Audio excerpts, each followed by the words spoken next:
Villa Granadillo está entrevistando al profesor del Miami-Dade College, Luis Barrero, un hombre que en Cuba estuvo vinculado a la cultura cubana en su máxima expresión, aunque siempre fue un individuo contra el régimen, contra aquel experimento que se estaba haciendo en nuestro país.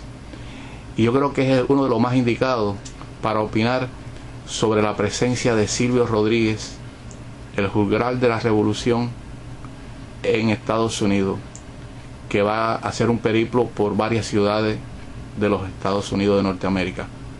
¿Qué opinión tiene Luis Barrero de la presencia de Silvio Rodríguez en Estados Unidos? Bueno, indudablemente esto no es más que uno de los tantos aspectos del proceso de penetración cultural que desde los años 60 el castrismo cubano ha hecho por el mundo. La Nueva Trova se funda en los años 60 y comienza a evolucionar al inicio sin el apoyo del gobierno. Luego, cuando el gobierno se percata de la importancia política y propagandística que puede tener, empieza a aglutinarlos y a manejarlo como hace con toda la cultura y el arte cubano.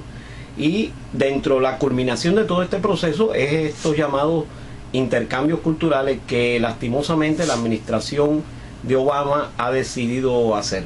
Por cierto que la palabra intercambio no es más que un sofisma, porque aquí no hay intercambio ninguno. Vienen los castristas, pero los demócratas no pueden ir a Cuba a expresar su arte.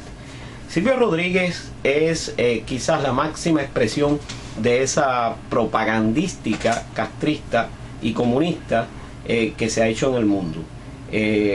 Al venir aquí al monstruo, como le dicen ellos, consideran que es un logro. Sin embargo, la realidad es que a pesar de que todas las víctimas de ese castrismo, que es el exilio cubano, rechaza eso, hay un sector de la población norteamericana que por nostalgia, por izquierdismo, por comunismo rampante y por otros elementos asiste a verlo. Es bueno destacar que no es realmente la importancia artística de estos personajes lo que determina que los centros culturales estos se abarroten, o quizás no se abarroten, pero tengan tanto público. Hay toda una serie de elementos de los cuales el principal es la importancia de este proceso de penetración cultural que el gobierno cubano gasta millones de dólares y muchísimos recursos humanos para lograr periódicamente en todo el mundo, no solamente en Estados Unidos. Hay una pregunta que te quiero hacer. Tú hablaste de los nostálgicos. La Nueva Trova en los años 60 fue un arma muy eficiente del arte comprometido, la guerra de Vietnam, Peter Seeger, toda una serie de trovadores que usaron la Nueva Trova como instrumento, entre todas las cosas, de dirección ideológica, política. En el caso de la Nueva Trova cubana, en estos tiempos, en el 2010, donde lo que monopoliza el espectáculo es canciones del reggaetón muy fuertes, de mucho vigor, este tipo de arte de un individuo sentado con una guitarra no suena algo anacrónico para las nuevas generaciones, y si es así, entonces lo que hay detrás de la Nueva Trova en Estados Unidos posiblemente tengas altos niveles de penetración ideológica o de influencia ideológica. ¿Crees que el trovador Silvio Rodríguez puede influenciar positivamente en esta política del intercambio cultural en Estados Unidos? La respuesta directa es no, pero quiero hacerte unas aclaraciones pertinentes al caso.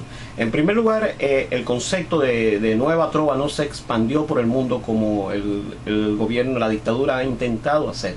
Pete Seeger no es un representante de la Nueva Trova. Pete Seeger es uno de los tantos cantantes con una orientación izquierdista que se dedicó a promover este tipo de expresión. Folk, como llaman aquí, el folk. El folk, pero es que el folk no necesariamente es izquierdista.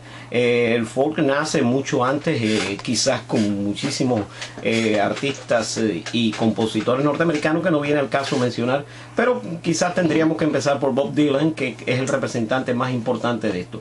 Pete Seeger fue un elemento manipulado por la dictadura, como tantas otras cosas, por el uso que hizo de los versos de José Martí en su obra. Bueno, pero antes Peter Seeger estuvo en Lander School en Tennessee, una escuela de adoctrinamiento comunista, donde estuvo Martin Luther King, estuvo la mujer de Roosevelt. Es decir, que él no es un improvisado. Yo creo que él está muy bien formado a partir del Lander School de Tennessee. Yo no digo que sea un improvisado, yo lo que simplemente estoy hablando de sus aspectos culturales. Y en sus aspectos culturales podrá tener el background político que pueda tener, pero la influencia no pudo centrarse en esos aspectos, porque el público norteamericano sigue siendo demócrata por excelencia. Todos estos elementos, como fue la contracultura de los años 60, el rechazo a la guerra de Vietnam, aquellos grupos pro comunistas que surgieron, son accidentes que surgen dentro de la cultura norteamericana. Pero para no apartarnos del objetivo de nuestra conversación,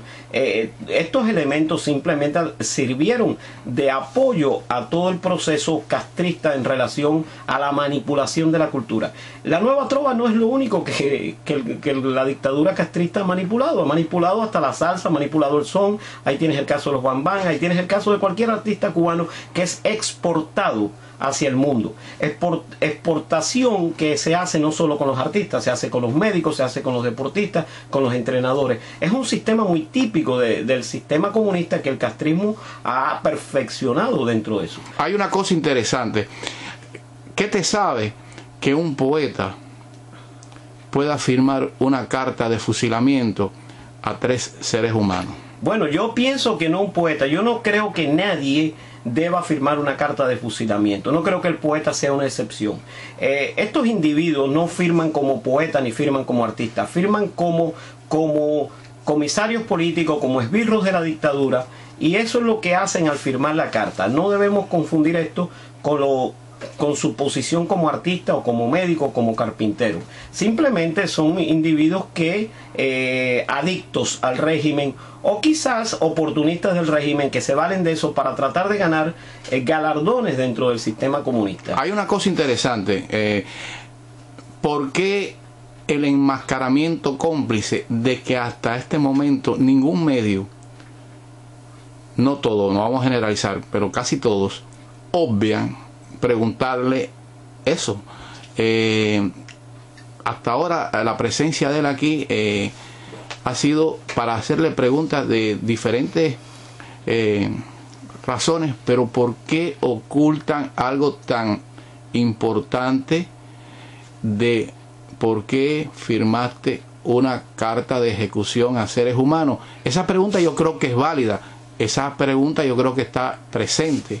¿Por qué esa reacción de los medios de comunicación, de los que lo están promoviendo? ¿Por qué ocultan esa realidad del personaje cuando vemos que en otras situaciones, si hay un artista que haya cometido ese tipo de atrocidad, es lo primero que le sacan delante? ¿Por qué ese encubrimiento cómplice hacia Silvio Rodríguez? ¿Cuál es la razón? No puedo contestarte, no pertenezco a los medios, ni siquiera escribo en la prensa plana, ni siquiera aparezco en radio o en televisión. No puedo contestar esta pregunta. Quizás haya muchos factores, quizás haya complicidad, quizás haya desconocimiento, pero realmente no es una pregunta que se enmarque dentro de mis posibilidades de analizarlo.